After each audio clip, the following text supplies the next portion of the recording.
திருவள்ளூர் மாவட்டம் மாங்காடு அருகே 35 வயதாகியும் தனக்கு திருமணம் செய்து வைக்கவில்லையே என்று கேட்டு குடிபோதையில் தகராறு செய்த தம்பியை கட்டையால் அடித்துக் கொன்றதாக அண்ணன் கைது செய்யப்பட்டார்.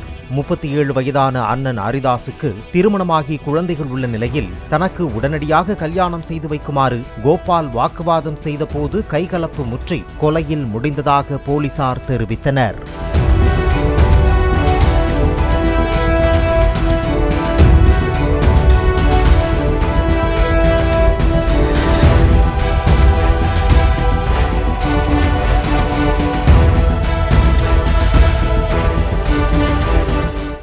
பிளே ஸ்டோர் மற்றும் ஆப் ஸ்டோரில் இருந்து பாலிமர் செயலியை QR கோடு மூலம் பதிவிறக்கம் செய்யுங்கள்.